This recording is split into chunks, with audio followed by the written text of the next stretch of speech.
in the recording, it's going to look a little weird, especially if the screen goes black in the midst of trying to make this work. But we left off on Thursday, which I believe was the last time we met together, talking about the 4 properties of water, and that are all a result of water being polar, right? And so why is water polar again? I have forgotten. Trinity.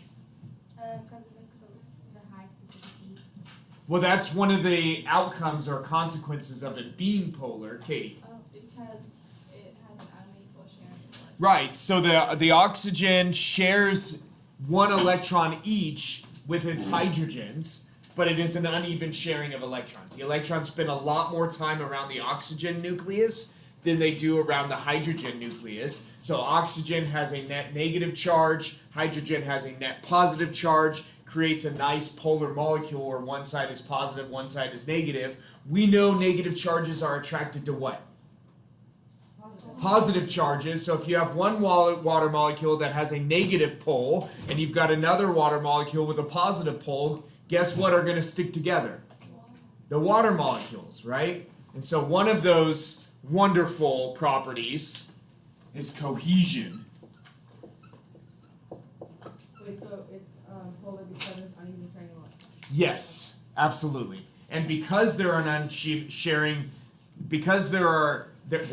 because there is an uneven sharing of electrons, water molecules are polar, and because they're polar, they stick together. Cohesion. Right? What was another wonderful, and I know we only got to 3 of them on Thursday. Let's go, Isa. High specific heat. High specific heat. Good. High specific heat. And so what that means is, what? Yeah, Katie. A lot of energy has to be put into water to heat it up, and a lot has to be taken out to cool it. Absolutely. So water, in other words, acts as a temperature buffer. Okay? A way to buffer temperature change. Good. The third one. Lydia. Liquid water is more dense than ice. Yeah. So liquid, bless you. Which always sounds weird to me to say liquid water. It seems redundant, but it's not. Because solid water is ice and gaseous water is vapor. But liquid water is more dense than solid water. We'll just say than ice because I don't want to write solid water. Okay. And then the fourth one, this one we didn't get to yet. But because I'm sure even though I didn't tell you to, you all read chapter 3, and so you know what this fourth one is. I just don't remember. Yeah, you know, it's been a long weekend. Yeah. I read it right. All right. Because the fourth one is because water is polar, water dissolves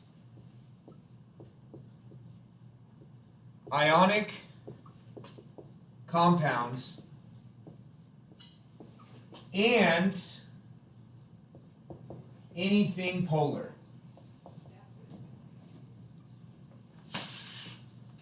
So the fourth amazing quality of water that is a result of water being polar is that water dissolves ionic compounds and anything polar. Okay? Does it dissolve itself? Yeah. I mean, yes. Wait, so like ionic compounds you like how like sugar can dissolve in water? Yeah, but sugar is not an ionic compound. Sugar is a polar.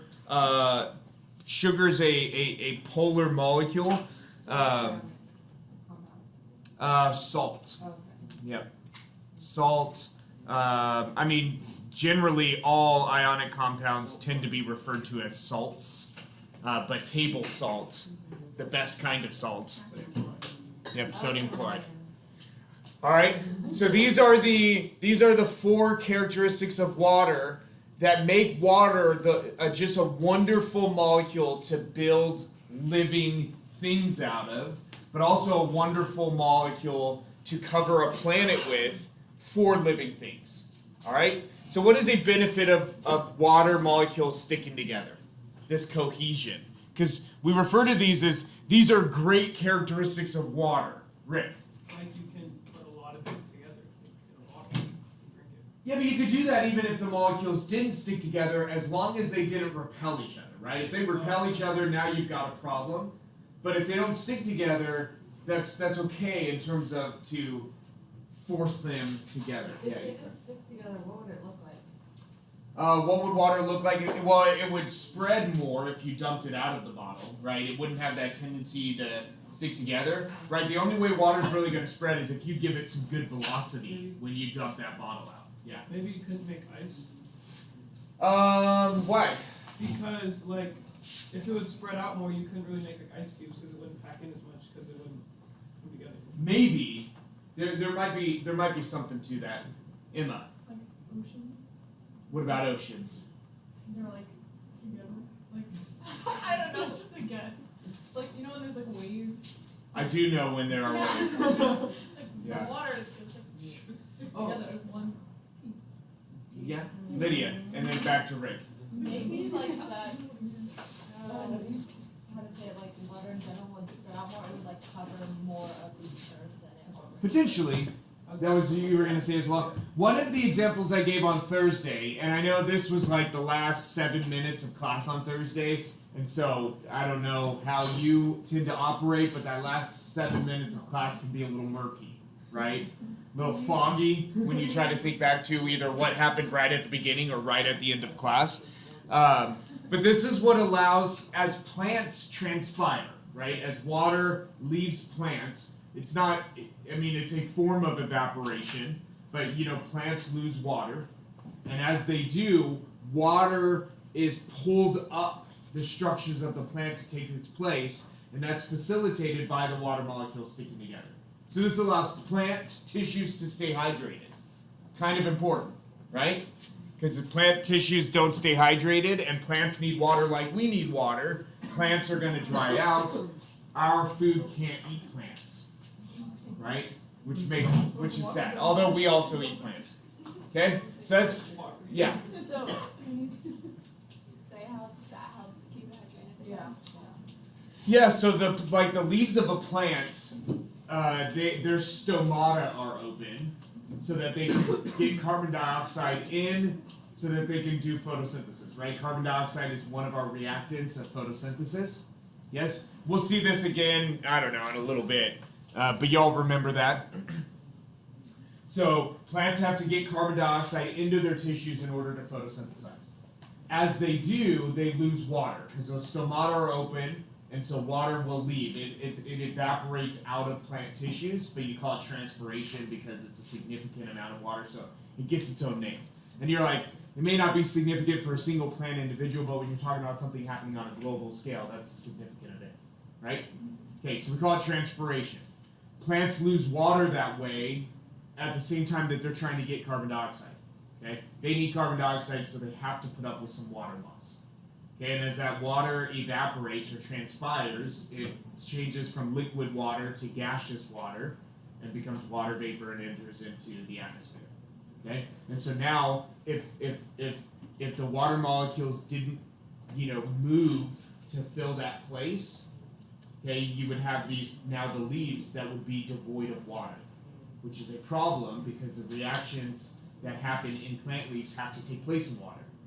So you're saying that if they didn't stick together, the plant leaves would go. If they didn't stick together, the plants would have to be dependent on just the diffusion of water, the movement of water, across a membrane, and that's very slow. But since these water molecules stick together and stick to the walls of the plant, that movement is much more efficient.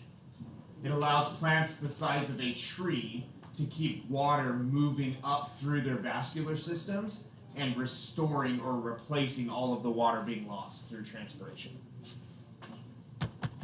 Okay? Another thing is this makes it really cool that water's got a high level of what you call surface tension. And I don't know if you've done this or not, but if you put your hand on the surface of a body of water, there's some resistance to you just pushing through that surface. And it's because at the surface, those water molecules don't have, their entire surroundings full of water molecules to make and break hydrogen bonds with, right? They only have it on the sides and down below. There's nothing up above them, right? That makes sense? So if you have just a minute, Emma. Sorry. So if you have an individual water molecule sitting like 6 inches below the surface, literally any direction is a water molecule for it to make a hydrogen bond with. Yes? If you have a water molecule at the surface, there's nothing in half of basically its 3-dimensional space. There are no water molecules for it to make a hydrogen bond with. Do you agree? Right. So half of its 3-dimensional space is devoid of water molecules. What that means is you can almost guarantee that it's making a hydrogen bond with one at its side. Okay, and what it does is it creates a great deal of surface tension that's hard for you to push away through, but other animals can use that to walk on. There's the Basilisk Lizard, also known as the Jesus Christ Lizard. It can't walk on water, but it can run on water. If it tries to walk, sure, I'll put it up. If it tries to walk, it'll fall through, but it can run along the surface of the water. And insects can usually sit on top of the water because their mass is not significant enough to actually break through that surface tension of water. And that's pretty cool. I don't know why that's necessary, although it does help the Basilisk Lizard get away from predators because their predators can't run on water.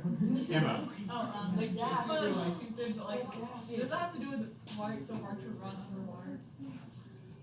Yeah, I mean, part of that, water is a much thicker medium than air is, and a lot of that has to do with, well, part of it has to do with the fact that it's liquid, so it's going to be more dense than a gas, but also those hydrogen bonds make it a very thick liquid medium.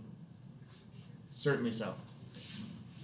I mean, it may be hard for you to run out of water. It's very easy for me, but, you know. Yeah. All right. Okay. Okay, so high specific heat. Why is this important? Because we're like, these are 4 important characteristics of water. Katie? Because most of the world is covered in water. It is. So it keeps it at a specific temperature, so we don't have like ranging temperatures where it goes like freezing cold and then burning hot. Yes, it does buffer those temperatures a little bit more. If you think of places that are near a large body of water, like places along the coast, they tend to have much more mild temperature than a place more inland, right? Yeah. Like California, or even like the Pacific Northwest that's further away from the equator and is really, really cold in the wintertime unless you're closer to the ocean. Then it stays a little bit more, what's the term? I want to say maritime because that's what we call maritime climate, but more, or less extreme, let's say that. It's less extreme.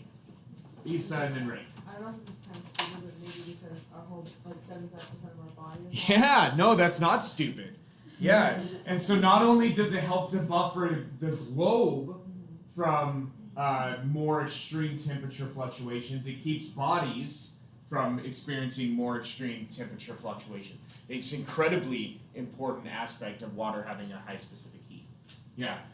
I was gonna say something similar. It keeps water liquid so that living things can like deal with it. So it's Yeah. like either ice or a gas. Absolutely. So, yeah, I mean, part of it is just by existing inside of our bodies, water helps to buffer our bodies against rapid and violent temperature swings, but also it helps us to cool our bodies down. So, if you are going to evaporatively cool your body, right? So, water's going to come onto your surface, usually happens as you sweat.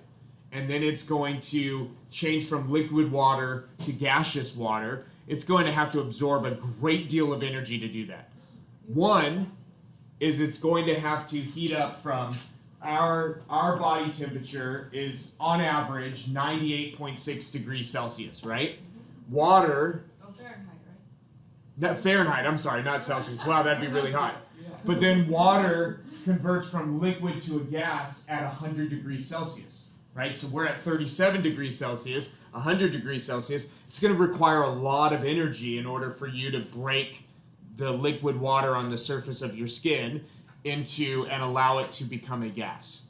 Okay, and so that energy comes out of your tissues and it helps to cool our bodies down. If you were in a super heat, you would kind of start steaming.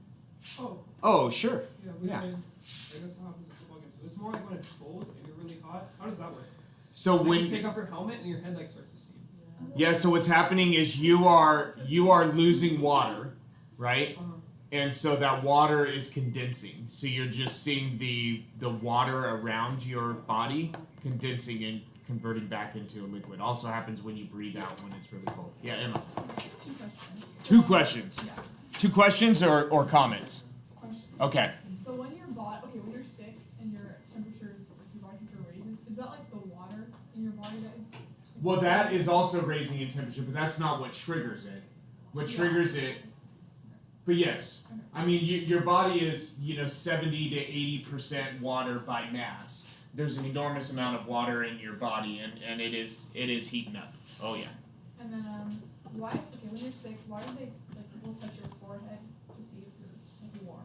Is there like a reason? Well, because it's a part of your body that's not covered by fur, right, or hair, and so it'll be a place where it's not going to be extra warm just because of layer of insulation, right? So it should be an area where you're going to get a relatively accurate representation of what your internal temperature is.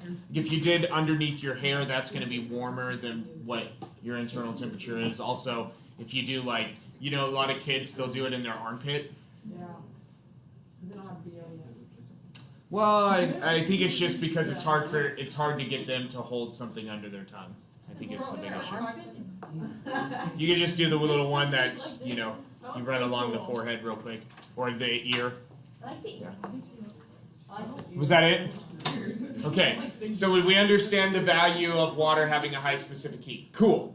All right. What about liquid water being more dense than ice? Why is that an important characteristic of water when it comes to life? Isa? Because ice can float. Because ice can float. That is true. What does that mean, though, for life? Well, a lot of animals and organisms live in not a lot, but some of them in the Arctic and stuff. Yes. That wouldn't be there if ice isn't there. So. Right. So, and then what's nice about that is you maintain liquid water, right? And that ice then actually serves to insulate the water underneath. So once you start to form ice, the water underneath actually warms up a little bit because the ice is an insulation. Sunlight will penetrate through the ice, will warm the water underneath. Like how warm is that? Depends on how much water you have and how much sunlight you have. Right? If you've got cloud cover, then you don't get as much sunlight penetration, you don't get as much warming up.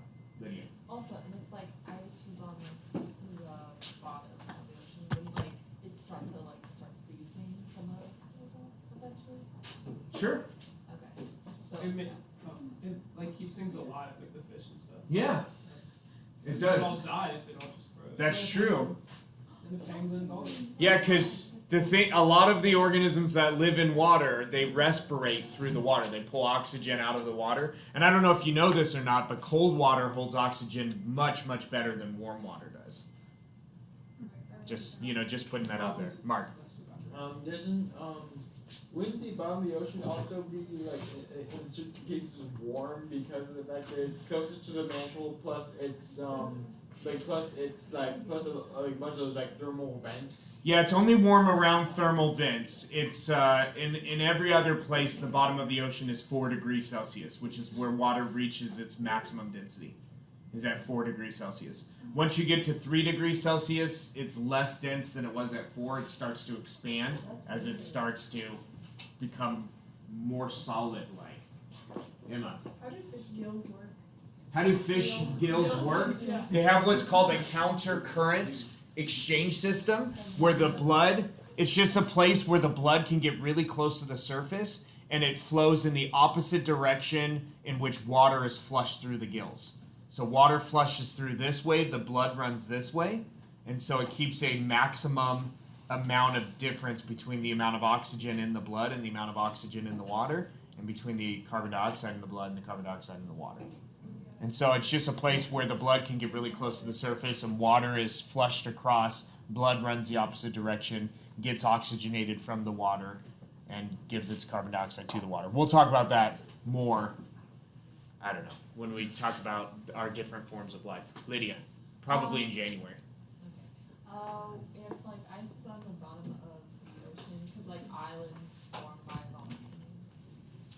I mean, the magma would just melt the ice.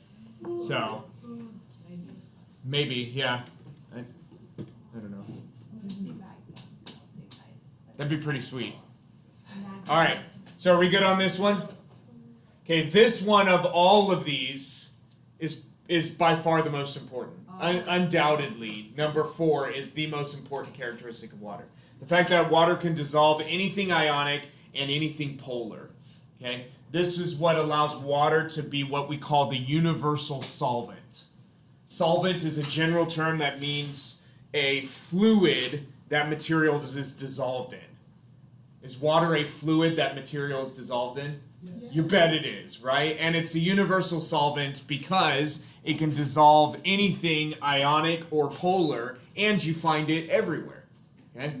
Okay, so water is a universal solvent. Yes, it is. You bet it is. What's that? What does it mean again? The universal solvent?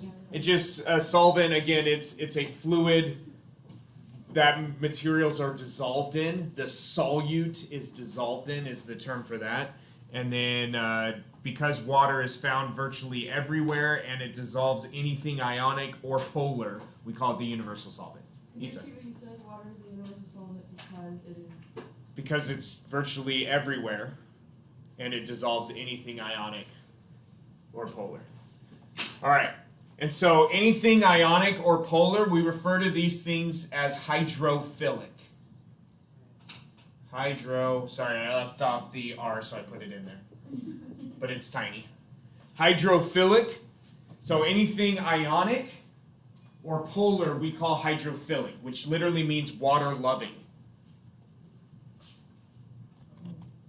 This will be a really, really important concept in just a couple of chapters. We'll talk a little bit about it in chapter 4, but a lot in chapter 5. Lydia and then Emma. Oh, I was gonna say, because I remember in freshman bio we drew the two heads like that head. Yes. Hydrophilic. And Yes. the tails You are probably drew a hydrophilic. phospholipid. Phospholipid, Yeah. yeah. Oh yeah. There. Oh yeah, that's a couple chapters. Oh yeah. Emma. Oh yeah, so I've seen like videos of people who like are allergic to water, like when it touches their body. Is it because like their skin cells are hydrophobic? I don't know. Wait, Like if their water how can you be touches allergic to water? You like are when it allergic. touches their skin. Like, yeah. Like, They're just their skin is very they get sensitive to rash- water. They can ingest it though. That sucks. Yeah. I don't know how that works. So what happens if it touches your lips? I do the same thing as if it touches your skin. Water- All right. So do we have any questions about this? Okay, we all know the 4 really important characteristics of water. Yes. Sir, Okay. yes, sir. So what I want you to do right now is I want you to work with those around you, and I want you to see if you can come up with a definition of what is an acid and a definition of what is a base. Okay? It will be helpful, being that I just wrote the 4 important characteristics of water on the board, might be helpful for you to include water as you describe your definition of what is an acid and what is a base. Alright, so let me take this, I'm gonna pause it. Let me resume first. So pH, it's a mathematical representation of the hydrogen ion concentration. Mathematical Representation of the hydrogen ion concentration. There are a number of ways in which we could measure concentration. You all remember from Honors Chem, the most common way to represent concentration of solutions. And what was it?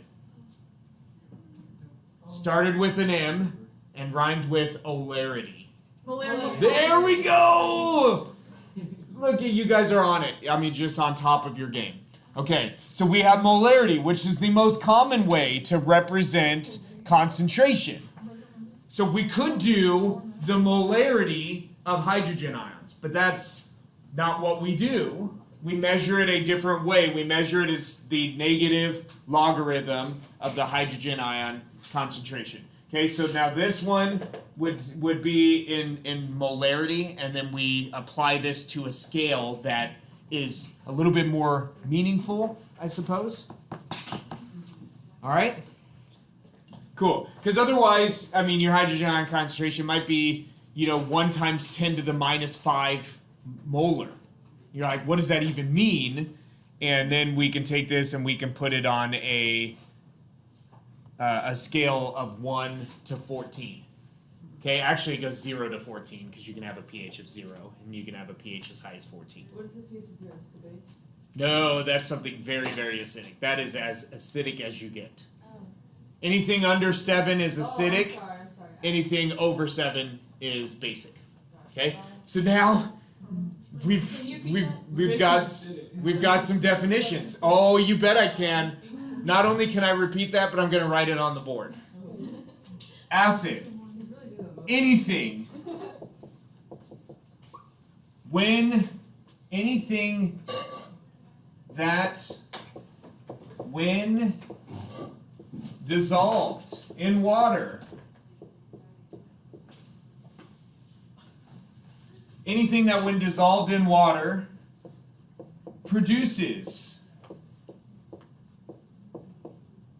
a pH that is less than 7. Not less than or equal to, but a pH less than 7.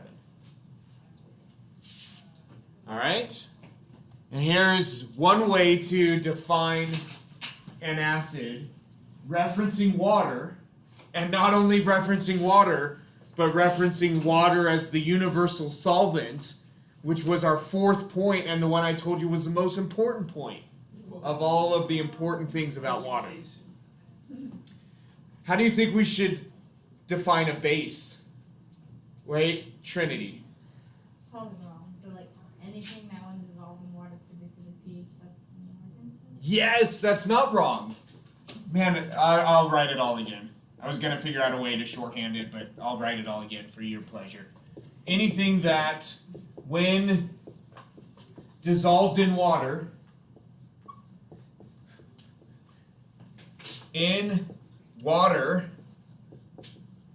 produces a pH greater than 7.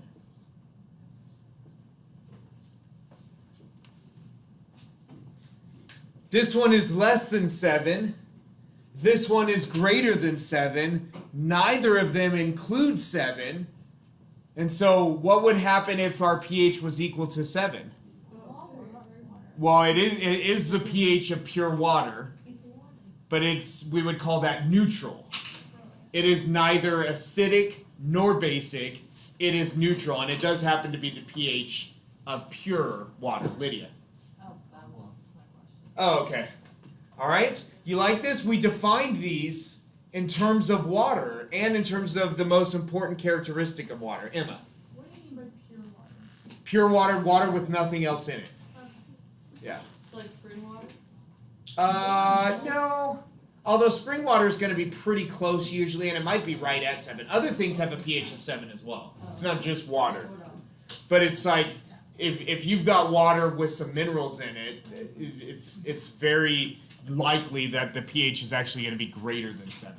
A lot of spring waters, the pH is more like 7.5 to 8. What other materials Have a pH of 7. have a pH of 7? Alcohol. Most of the alcohols have a pH of 7. Most ethers have a pH of 7. Ether. Ethers. I remember learning about that. Okay. Where- A lot of what are ethers? We're going to talk about that today. Hold that question. All right. Okay. So yeah, Michelle. I just have a question about alcohol. Why people get drunk like after they drink alcohol, while some people like don't really get drunk? Oh, so it has. Yeah, body weight is a big factor, and then the amount of enzyme you produce in your liver that detoxifies ethanol. It's called alcohol dehydrogenase, and it converts ethanol into something that is not ethanol. I don't remember exactly what it converts it to. But yeah, so there are differences in the amount of enzyme you make, and then body weight as well. Yeah, Okay. Lydia. So one of our friends, she's like a redhead, and she told me about how like she has to have an extra like shot at like the dentist or something. Oh, I do too. Oh yeah, for sure. So The why is lidocaine. that? We just metabolize it really quickly. So an extra shot of lidocaine at the dentist. The lidocaine is the anesthetic Oh, what do you need? Why do you want because we metabolize it quickly. Interesting. Yeah. Like universally. Almost universally. Yeah. All right. Okay. Back to this. Okay. So pH is equal to the negative logarithm of the hydrogen ion concentration. Then we have pOH, which is equal to the negative logarithm of the hydroxide ion concentration.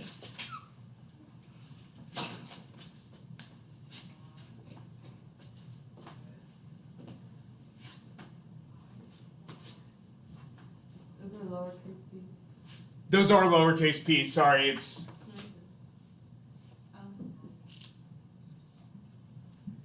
I drew it so big because I was excited. In some ways, these are inverses of each other. And here's why.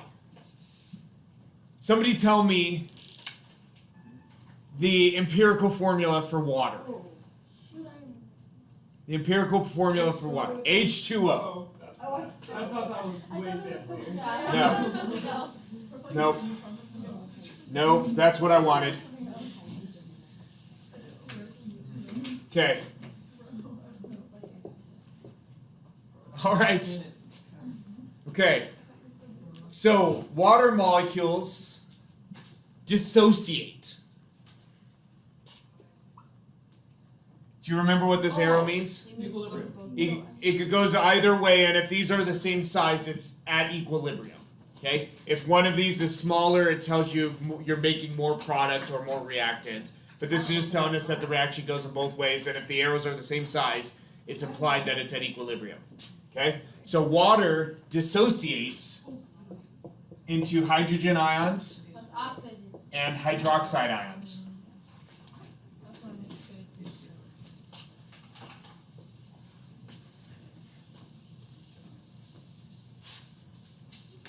If there is nothing acidic dissolved in the water, the amount of hydrogen ions that we have is equal to the amount of hydroxide ions that we have. Okay? If there's nothing acidic dissolved or anything basic dissolved in the water. But if we dissolve something acidic or basic into that water, the amount of hydrogen ions and hydroxide ions now become different. And it becomes acidic if we have more hydrogen ions than hydroxide ions, or it becomes basic if we have more hydroxide ions than hydrogen ions. Emma. Can you please explain that second equation again? What it is? pOH? So it's the same thing as pH, where it's a negative logarithm of the hydrogen ion concentration, except now it's the negative logarithm of the hydroxide ion concentration. Yeah, Trinity. So the way you just explain that H2O thing, you said there's more hydroxide ions, which are negative, Yes, which are negative than it'd be basic. So it's like, is that what you said, right? it is what I said. So you'd have to put something into the water that's either going to produce or provide some hydroxide ions, or it's going to trap some of these hydrogen ions and not leave them in solution. So it's basic like negative. No, not necessarily. The charge, no, because water was neutral to begin with. And so if you put something else in water that is also neutral, we're not inducing a charge in it. We just have more free hydroxide ions than we have free hydrogen ions. Why is that negative? Because that's a definition of what is a base, right? So a base, if we have let's roll with pH for a second. So pH varies anywhere from 0 to 14. Okay? pH can go anywhere from 0 to 14. pOH can go anywhere from 0 to 14. Okay? They both go from 0 to 14. Okay? Over here is an acid, over here is a base. And then basically you've got 7 in the middle that is neutral. Okay, so if something is acidic, it's basically telling you that this hydrogen ion concentration is above some threshold. Okay? And if something is basic, it means your hydrogen ion concentration is below some threshold. Okay? These are just representations. You have to remember both pH and POH are just a representation of a concentration of hydrogen ions. Wait, so pH is acid and base. So what's the bottom one? This one is the same, but now it's flipped.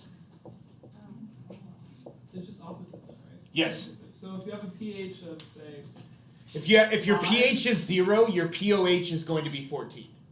okay, that's what I'm saying. Yeah, if you're adding before. And if your pH is 14, your POH is going to be 0. Gotcha. So it's like That's just the way it'll work out mathematically, and that's because your source of hydrogen ions and your source of hydroxide ions is often water. Now you can dissolve something into water that is going to produce or provide more hydroxide ion. For instance, we could dissolve this in water. This is sodium hydroxide. It's the active ingredient in Drano. Here is a source of more hydroxide ions. So we're getting hydroxide ions from somewhere other than just from the water, but water is also a great source of hydroxide ions. All right? Does this make sense? That's it. That's it from chapter 3. It's all done. If you can communicate about pH, you can communicate about POH. Oh, and then there's one more thing is that living things like a pH from, here, let's do this. Let's write it this way. 6 is less than or equal to the pH, which is less than or equal to 8. This is the ideal range for life. From 6 to 8. Most living organisms operate ideally from pH 6 to pH 8. And I say most living things because there are some organisms that are called acidophiles. And if hydrophilic meant water-loving, what does acidophilic mean? Acid-loving. And they operate at pHs much, much lower than 6 to 8. In fact, in a range of 6 to 8, they would do very poorly. Mark? Would there be like base living? There are. Yeah, we call them alkalinophiles. Because basic condition is also known as an alkaline condition. And alkalinophiles? I don't know. I don't remember what the name is for those. But yes, there are organisms that thrive in alkaline conditions. But less often. Emma. What do you mean they operate on a pH? That their proteins function in this window. We'll talk about proteins. We'll talk about proteins a little bit today. We'll talk about proteins a lot more on Wednesday and on Friday. And in order to be able to operate within this window, it means within this window your proteins are going to function and function well. Have any of you ever eaten ceviche? Delicious. So good. So in a real ceviche, you cook the fish using an acid. Right? Usually lemon juice, although you can use vinegar if you want, although it's usually lemon juice or lime juice. And I say you cook the fish because you're not heating it up to cook it, but you are cooking it. I mean, basically when you cook something, it unfolds the proteins. Heat will do that, but an acid will also do that. So you're cooking the fish in an acid by unfolding the proteins in the fish. And so it gives you, I mean, it's texturally, it's a cooked fish. The only thing is, if there are parasites living in there, the acid may not have killed them. But it's totally worth it, as long as you don't make ceviche with freshwater fish. Don't make ceviche with freshwater fish. Wait, my grandpa makes it with shrimp. Yeah, but he probably cooks the shrimp. I doubt he cooks the shrimp in the acid. He probably partially cooks the shrimp and then puts it in the lemon juice. Emma. Okay, I have 2 questions. Yeah. So, You like this 2-question thing. and then we're going to take a break. So lead us into our break well, Emma. Okay, first question. So why, like, what in lemon juice deteriorates their enamel? It's the acid, still a low pH. Oh, okay. Yeah, it just dissolves. It dissolves enamel. Okay. And then second question is, like, on average, what is the pH of coffee? That's a good question. It's acidic, but I don't remember how acidic. I don't remember. Dr. Phillips, do you know I'm sorry. the pH of coffee? Oh. I would guess it's somewhere. It's acidic, yeah. Yeah, I would guess it's But- somewhere between 4 and 5. I don't know how I acidic don't know if it it's is. that low. I'd Yeah. guess 5 to 6. Yeah, I don't know. We should test it. Yeah, we could test it. I'll go get some. Yeah. So, all right. It's currently 8:51. Let me do this. Okay. Yeah, we're missing a few. It's okay. Missing a few, It's not like Students. where's Mark? Oh, from the Okay, listen up. Listen up. Chapter 4 is all about carbon-containing molecules, right? It's called Carbon and the Molecular Diversity of Life. So we need to talk a little bit about what makes carbon such a great element to build biomolecules out of. Okay? Rick, do you know? Because it can make a lot of bonds. It can. That's exactly why carbon is such a great molecule, or such a great element, not a molecule, but such a great element for building organic molecules. Is carbon has 4 valence electrons. And last time we talked about the importance of valence electrons. What is a valence electron? The electron. Yeah, the electrons in the outer shell. Emma, you were so disappointed. I just want you all to know, all of you that just yelled like animals, Well, that's kind of what this class that is. Emma was so disappointed because she had raised her hand. Anyways, so carbon has 4 valence electrons. Okay, it's got 4 electrons in that outer shell. How many electrons does it want in that outer shell? 4. 8. 8. It doesn't want 4. Yeah, it wants 4 more. You're right. Yeah, so it wants 4 more, right? So in order to make that happen, it has to either share electrons with a number of different entities, or it needs to dump its electrons or gain electrons. Dumping its electrons, very, very rare for carbon to do. Very rare. Almost never happens. Only when there's like one valence electron on it, right? Yes. Yeah, because to dump 4 is very expensive, right? It's very costly. It's very energetically costly to try to dump 4. Because you have to literally strip those electrons away from the atom, or from the nucleus of the atom. Well, from the atom, yes, that's true. But you have to strip them away from the nucleus. And they would just turn it. The nucleus has positively charged protons, right? And they're attracted to those negatively charged electrons. If you want to strip those electrons away, you've got to pull them away from the nucleus of that atom. What's that called? It's not electronegativity. What is that? What's that called? There's a word for that. That's a joke. Electron affinity? Yeah. Okay. Anyways, so we've got 4 valence electrons, almost impossible for it to give up all 4 of those electrons, and it's almost impossible for carbon because it doesn't have a high electronegativity. It doesn't have a strong pull on new electrons. It's very difficult for it to rip electrons away from something else. So it almost always shares. Okay, it has 4 valence electrons. It almost always shares an additional, how many? 2. 4. Well, the sharing. Wow, how many D's? It's 2, right? Because it's the same as add. Shares an additional 4 electrons.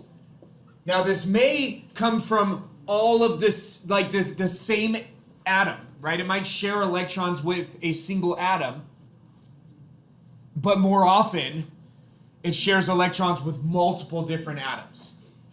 Okay? What is that? E minuses? Electrons. Shorthand. I am hilarious. Okay. You know, I asked my administrative assistant over at Masters who was the funniest faculty member in our department, and she wouldn't answer because the others were listening, but I knew it was me. She said, "Oh, that's hard to answer because your sense of humors are so different." And I said, right. Please. I said, it's okay. You can say it's me. Anyways, I exist to make people smile. You know, that's like, you see? That's like my the whole reason for my existence. Okay? So carbon, it's got to make a ton of bonds. And so what you end up getting is it's just a wonderful, wonderful element to build long chains of atoms. Okay? Long chains of atoms. Wonderful for that. Okay? But anyways, so carbon forms the backbone of every organic molecule. Now, we already talked in our unit on evolution, we can make organic molecules outside of living organisms, right? We talked about that, like if you've got a reducing atmosphere and you have all of the elements that you need to make those compounds, to make those molecules, you can do it, right? We talked about that when we talked about abiogenesis. Do you remember that? Okay, so we can make organic molecules if we have a reducing atmosphere and we have all of the components that we need for organic molecules. Like we've got the carbon and we've got the other elements involved in organic molecules like hydrogen and oxygen and nitrogen. But we also talked about some of the challenges for that, and the idea right now is it's unlikely that Earth ever even had a reducing atmosphere. So the dominant idea, I told you this, is that what? Reducing atmosphere is one that likes to force electrons onto, materials in that exposed to the atmosphere. But really, it boils down to an atmosphere that is deficient. No, not deficient. That's depleted of oxygen. An atmosphere with no oxygen. Okay, but it's unlikely that Earth ever had that kind of an atmosphere. So the idea is now, is this what you're giving us? Yeah. That it came on a meteorite. Yeah, that life actually originated somewhere else and was brought to Earth on a meteorite. And there's some support to that. Meteorites often have organic material on them. So, anyways, Katie. So they the crashing of a meteorite to Earth wouldn't harm any of the organic. Oh, it sure would. I mean, you're going to lose some of it, and as you're coming through, Earth's atmosphere, some of it's going to burn up, but some of it might be preserved. And the question is, how much of it do you actually need? And I don't know the answer to that question. Lydia, did you still have a question? No. Okay, Rick. Okay, so Yeah. what makes carbon so great besides because couldn't silicon make 4 bonds too? It can. So what makes Because it's heavier. So silicon is a lot heavier. And it's just, it behaves very similar to carbon, but it's harder to make. And so the idea is that the earliest atmospheric conditions, you're going to make the smaller atoms first, right? The idea is, and so stars like our sun are made almost exclusively of hydrogen and helium. Almost exclusively. There are some others, but almost exclusively. And so all of the other elements, the idea is that they would have formed by hydrogen and helium atoms colliding, right, and building up. Yes, yeah, and there's way actually there's a lot of silicon on Earth. I mean, there's inside of soil and inside of rocks, there's a ton of silicon. So, but it's pretty heavy in terms of building organic molecules out of. Especially if think about it. If you've got an organic molecule, I see your hand, Emma. You can put it down. We'll come to you in just a minute. So let's say we have an organic molecule that has 200 carbon atoms. 200, right? You're like, that's a lot of carbon atoms. But there are organic molecules with even more than that. Okay, so we've got 200 carbon atoms, right? And so every carbon atom has an average mass of 12 atomic mass units. Silicon has an average mass of 28 atomic mass units, more than double what carbon is. And so now you're just, if you've got to replace those 200 carbon atoms with 200 silicon atoms, you've got something that's way, way heavier. But the idea, some people have proposed that we should be able to find places in our galaxy, and if not in our galaxy, certainly somewhere in the universe, where you do have a silicon-based life. Because it, like carbon, is going to make a lot of bonds. And what's cool, listen to this, they made a movie, I don't know if it was in the late 90s or early 2000s, I want to say late 90s, but that seems a little bit too old, called Evolution. And it had David Duchovny, which is the guy from the X-Files. I don't know if you're familiar with that show. Okay? Oh, yeah. Same guy. And it also had Orlando Jones, which was a guy that used to do 7-Up commercials.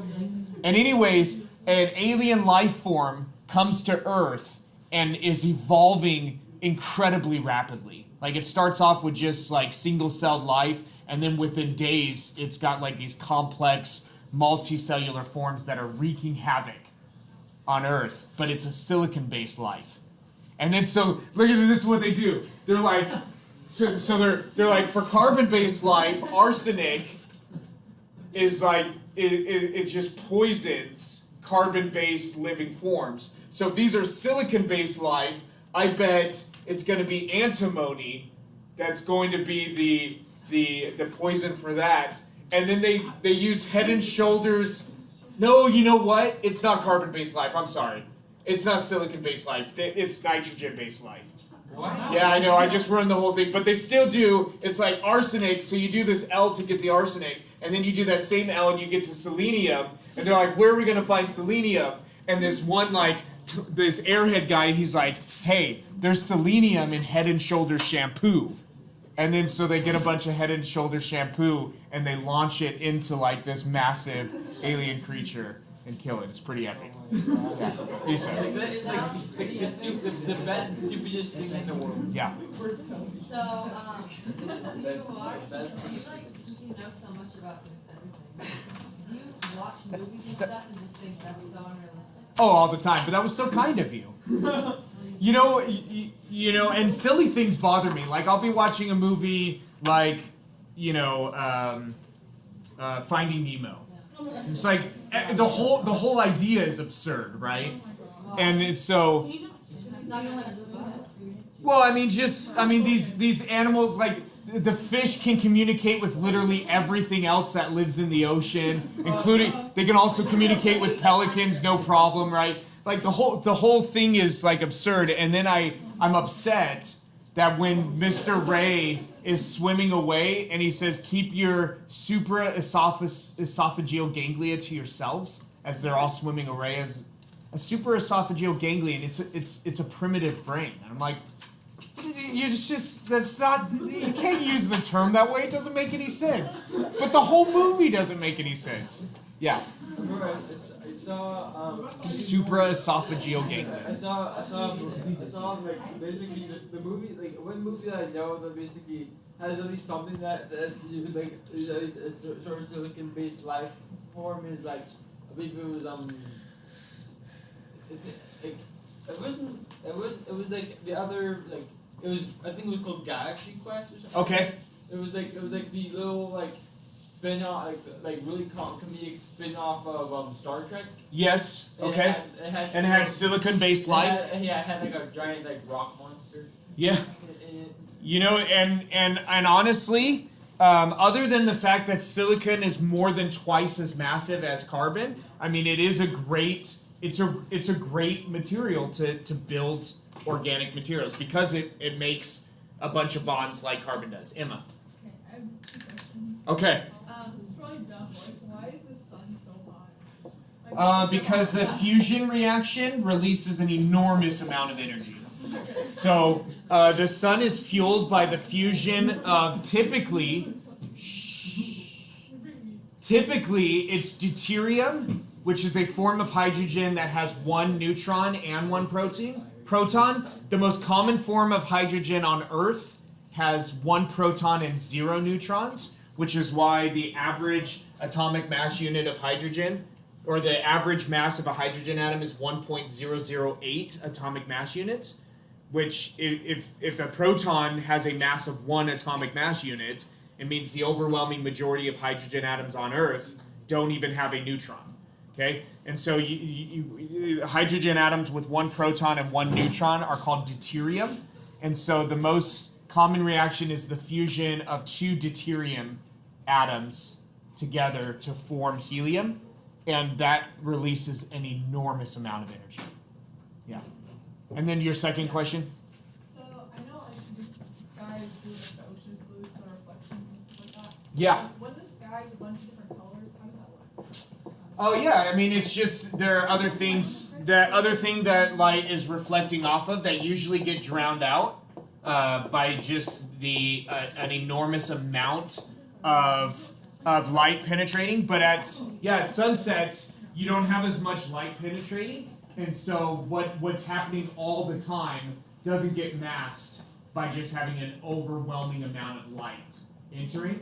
And so that the different colors are always there, but you only see them when they're not being overwhelmed by an enormous amount of light. Isa. Okay, so you know how people say just Google it? Yeah. This shit If Google was a guy. just Google it. Yeah, just single it. I love it. All right.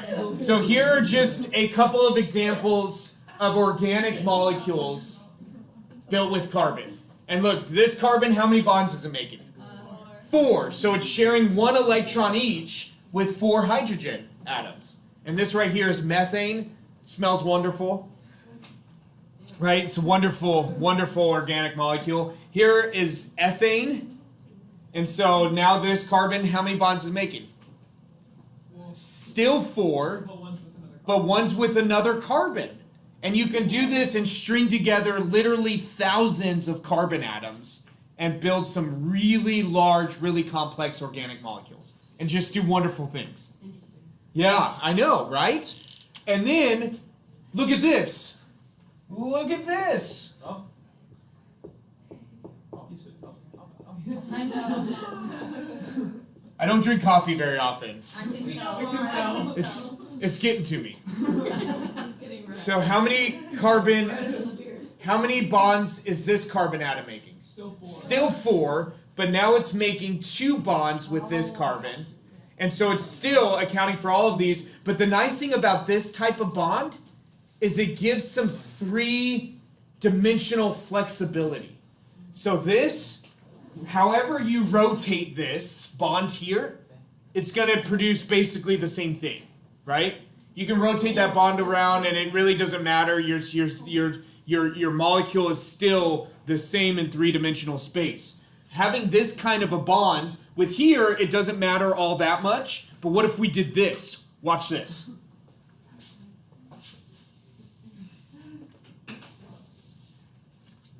Nope, I lost my bond. Whoa. Another carbon there? It is another carbon there. Ooh. Nifty. And so having this double bond allows us to do something kind of cool. Your big, bulky pieces could be on opposite sides of the double bond. Okay? And we call that a trans double bond. The big, bulky elements are on opposite sides of that double bond. Okay? In 3-dimensional space, they're not crowding each other. Okay? All right? Should we know that? Oh, yeah. Okay? But what about if we did this? What about if we rotated this double bond such that we accomplish this? Oh, I did just erase it. You hadn't drawn it? Wait, are we supposed to join all this? I mean, it's up to you. Oh, shoot. The noise that just came out of your mouth is iconic. I mean, here's my perspective. If I put it on the board, you should draw it. Fools. Okay? And so now the big bulky elements are on the same side of that double bond. You see this? We've rotated this bond and now our big bulky pieces are on the same side. Do you see that? Yeah. Before they were on opposite sides and we called it a trans double bond. Now they're on the same side and we call this a cis double bond. Okay? That's a lot. That's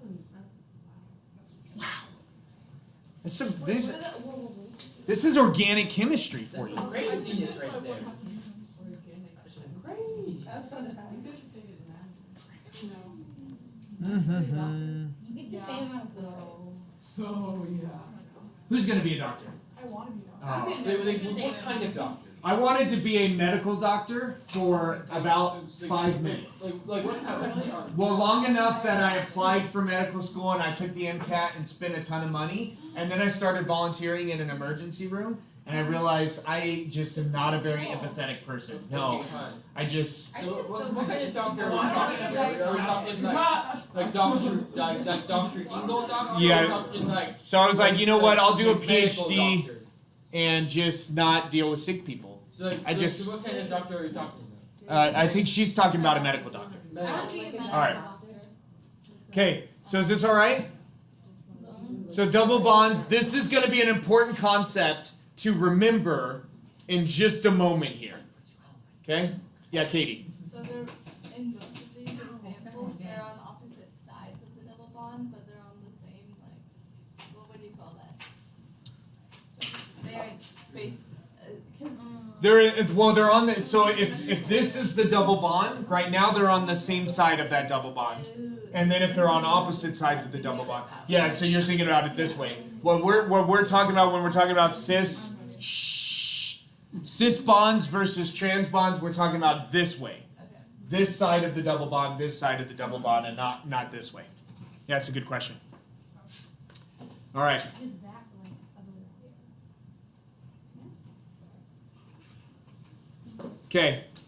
Any questions? Okay. So far, all we've drawn is carbon bonding either with carbon or with hydrogen. True or false? Carbon can bond with more than just other carbon atoms and hydrogen. True. Look at that. And so now we have to start to add some of these other things in. Trinity. What were the names or like the types of those other two ones that you were drawing? One just had one carbon and then 4 hydrogens going off. Oh, that was methane. And then what about the one that had 2 carbons? But wasn't like a double bond? That was ethane. Okay. Yeah. You bet. I don't want to talk about this. Yeah, I don't want to talk about this either. Yep, Is that no. another test? No. No. Nope. Relevant. Nope. Hydrocarbons. Yep, we talked about those. Okay, alright.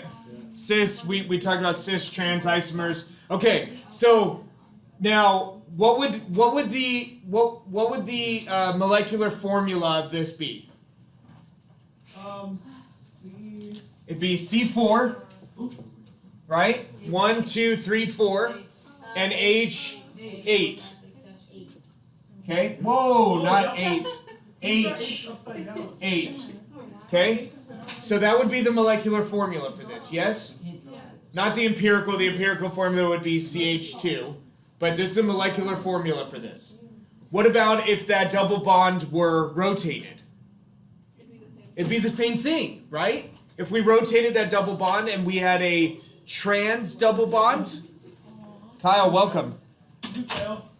Hey, No. why you gotta put him on the list like that? Are you licensed? Yeah. Good. Congratulations. I know you walked in so sad. I thought for sure. All right. Breaking the law. No, he walked in because he realized we've been having a good time Yeah, we're having a better For- time having you, to be honest. for 80 minutes, and he wasn't a Are part you of it. nervous? Okay, guys, class ends in 15 minutes. Talk to him. I know, right? Our class it just flies by. You can. It's actually 20 minutes. Sorry. Okay, so if we flipped this double bond and our big bulky elements were on opposite sides of the double bond, the molecular formula would be the same. Yeah. Okay, so these are called isomers. Iso, that root means what? Same. Same. And so isomers are things that are geometrically different, but with the same molecular formula. Okay? So the C4H8 is whatever. Well, because there are multiple isomers of C4H8. We can make C4H8. So the drawing is So they're different in three-dimensional space. They have different shapes, but they have the same molecular formula. They are completely different molecules. what's the name of it? Well, so we would just call this one we would call cis butene. Actually, what we would call this cis 2 butene, and we would call the other one trans 2 butene. Okay, so what's that thing if you said with an I? Isomer. How do you spell that? Isomer. Okay. Like with the two things, like Shape system. Yes. All right. Is that all right? Okay. So that's one type of isomer. We have another type of isomer. Okay, this right here is the Sis Trans Isomer. We okay with this? Okay. And then we have one more type of isomer, and then I'll show you when we can. Actually, right now, we have to start bonding carbon with things that aren't carbon. Actually, we don't have to do that, but we will. Okay. Okay, what is this? Carbon. Look at that. That's good. This is a good way to anticipate. It's a sideways view. A sideways Q? Wait, why is it? Oh, a sideways U. I thought you said a sideways Q, and I was very confused. All right. Sorry, Kyle, you don't know what's happening. I drank coffee Oh, yeah. today. You gotta I'm pretty jazzed. Okay.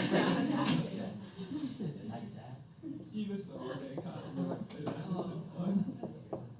This has been probably our best day of class ever. That's Yeah, Kyle. Yeah. Hey, at least you can catch up on the YouTube. Did you get a haircut?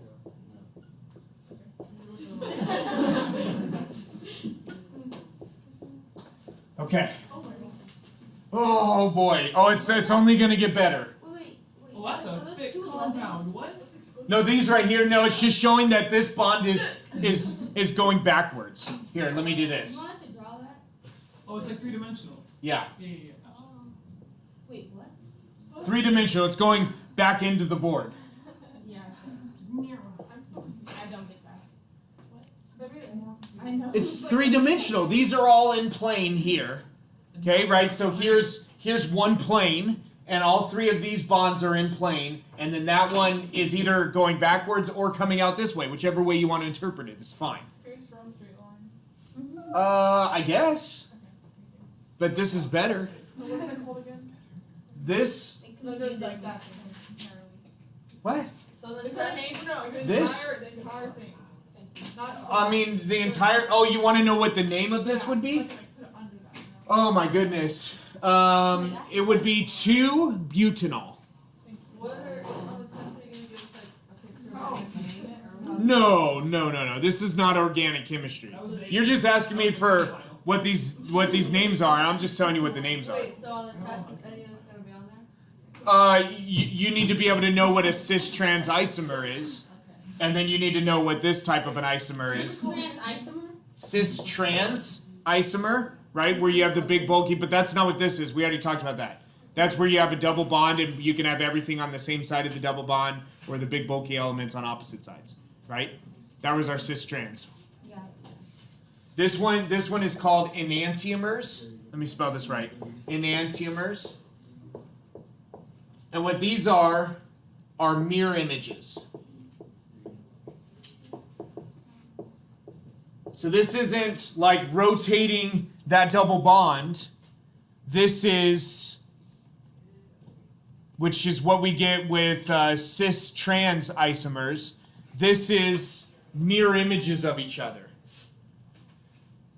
So in this case, if we were to project this or reflect it over a mirror, we would basically, we just, like if we had a mirror sitting here, then we would redraw this and we'd have to establish whether it was a right hand or a left hand. And we can talk about how do you do that, and it depends on the relative weight you apply to each of these units. But just suffice it to say, again, this is not an organic chemistry class. I don't care whether or not you can figure out whether it's a left hand or a right hand. I just want you to be able to say, when we've got a carbon, in this case, in order to have an enantiomer where you have mirror images, you must have a carbon that is bound to 4 different R groups. And, well, you'll remember, I was just going to say that. So an R group is, you probably the only where you've ever seen R group before is with amino acids. Back in honors bio. And it just represents some molecule, or it could just be a single atom. It's just something bound to a carbon. Right? So with amino acids, we had something that looked like this.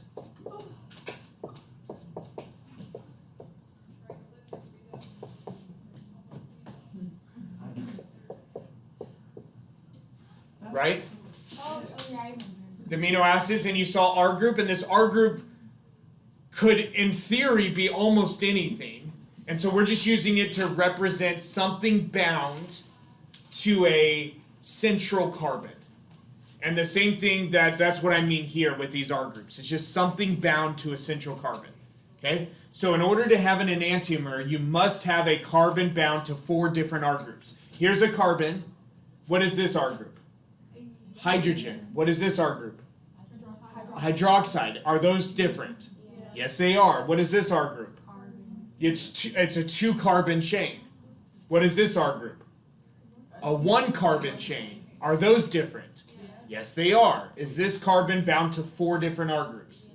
Yes, it is. And so anytime you have that happen, when you have a carbon bound to 4 different R groups, you're going to have the potential to have both a right-handed form of it and a left-handed form. Okay? All right? Okay. And then those are enantiomers. And those are important because when we see, say, amino acids or sugars in living forms, they come in left-handed and right-handed. The left-handed is called the L isomer. The right-handed is called the D isomer. When you form these amino acids in chemical reactions, you form half of each. Half of the left-handed form, half of the right-handed form. But when you look in living organisms, they only have one of those forms. And for some reason, I want to say it's the left-handed form. But I don't know if that's right. Okay? But in living organisms, you only have one of those 2 forms.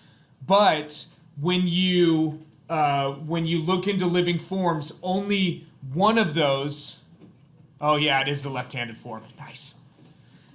Living organisms only have the left-handed form. But when you make these in chemical reactions, you make half of each. Half of the left and half of the right. And so the question is, why do living organisms only recognize the left-handed form? Why do they only recognize the left-handed form? So when you're making pharmaceuticals, like you're making a drug that's going to take the place of some transmitter that somebody's body isn't making correctly, only one form of that drug is going to work. And it's only going to be the left-handed form, because the right-handed form is not going to work because our bodies only recognize left-handed amino acids. Yeah. Why are most people right-handed? That's a good question.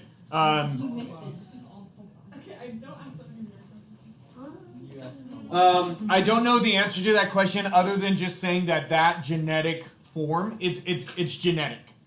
What determines handedness is mostly genetic. It can be overwhelmed by culture. You can't overwhelm it. Like somebody can be biologically left-handed but learn to use their right hand. For a long time, people did that because if you were left-handed, it was considered like there was something wrong with you, right? And so they would learn to use their right hand.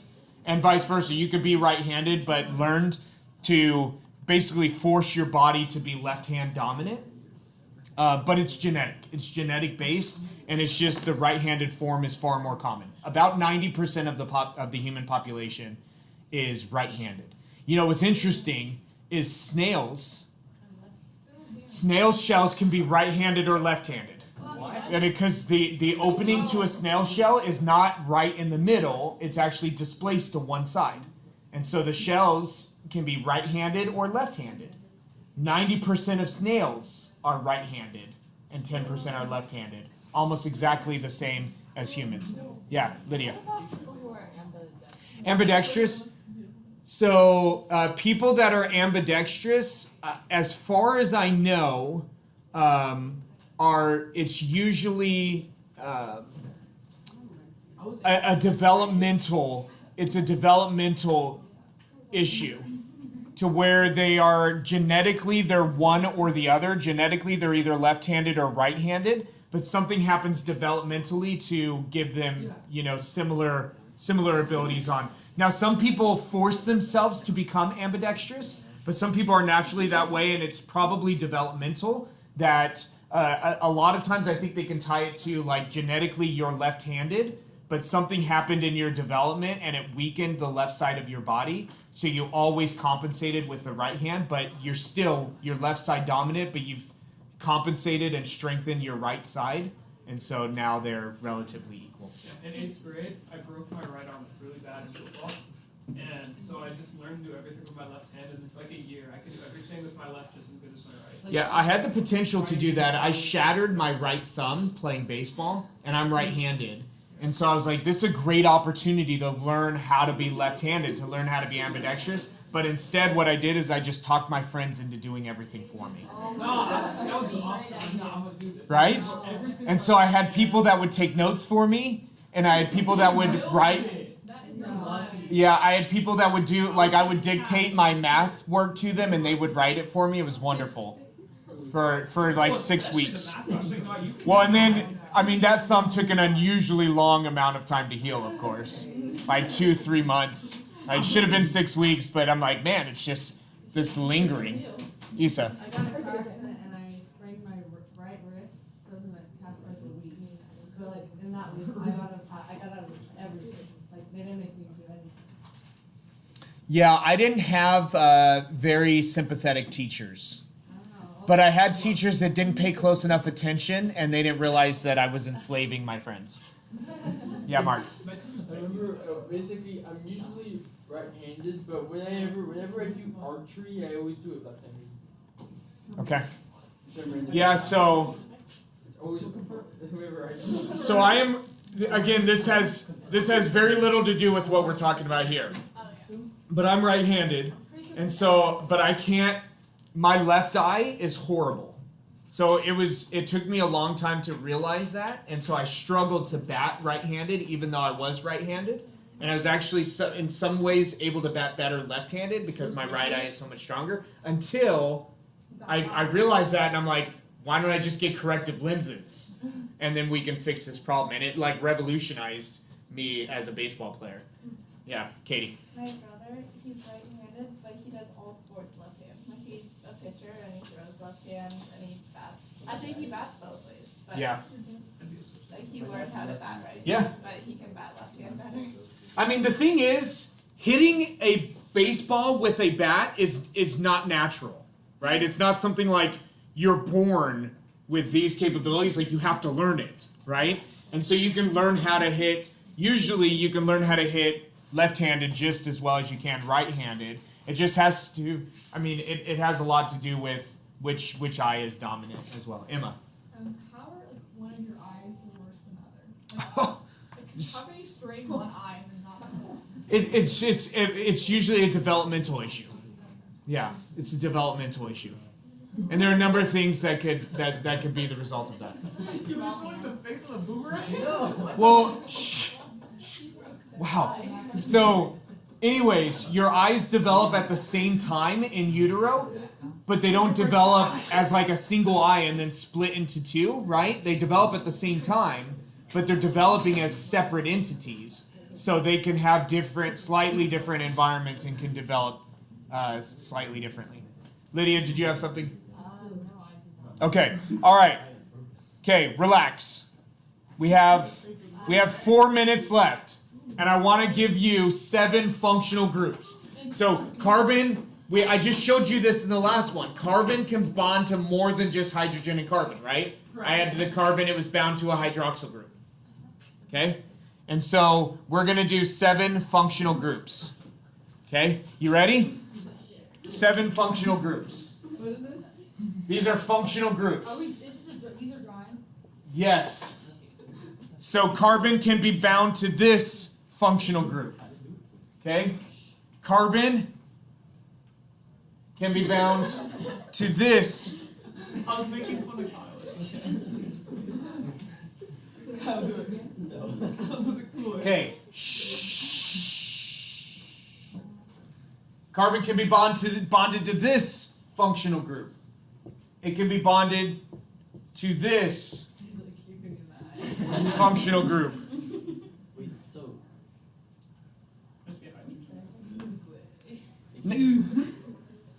Are you asking how are these different? yeah, no, wait, why is it just open-ended? This one, because it's anything here besides a hydroxyl. It could be a hydrogen here, or it could be a long chain of carbons. So here.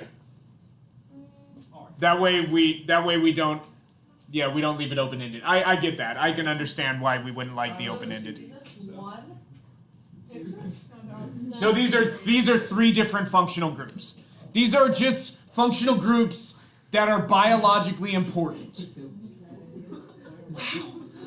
Look at him, he was like, I feel like I've lost complete control. when did you have control? That is a wonderful question. Was it last year? What have you done to him, Kyle? You guys are gonna get me fired. Never. I'm taking AP Bio next year. Again? Yeah. I'm recommending it to everyone. Like, yeah, you gotta take AP Bio next year. Yeah. It's the best class. Imagine Zach Ball, Johnny LaFrance, Edgar, all in the same class. Dylan, no. Dylan. They're all coming, coach. Be ready. Dylan's he's loud. Oh, Dilly? Yeah. Dilly Southwick? I met his dad this morning. You've never met him? Well, I've seen him, but I actually met him this morning. I shook his hand. All right. So these are our 7 biologically important functional groups. Okay? 7 biologically important functional groups. All right? And if you want names for all these, because I know you do, right? Yes. This right here is a hydroxyl group, which makes sense because what is this ion called? Hydroxide. This right here is a carbonyl group. This right here is a carboxyl group. This right here is an amino group. This right here is a sulfhydryl. Is it AL? Yeah, no. Oh my gosh, that's a lot of Y's. It's YL. Wow, that's 2 Y's in the same one. This one right here is a phosphate group. Phosphate. And this right here is a methyl. So these are 7, again, biologically relevant functional groups. All right? Fantabulous. I'll put this out on our Google Classroom, but I would like very much if you would read chapter 4 in preparation for class on Wednesday. Yes, sir. They should know these. Yeah. Stop playing dumb. Sorry, I had this in I'm not May. playing dumb, I am dumb. Oh, shoot.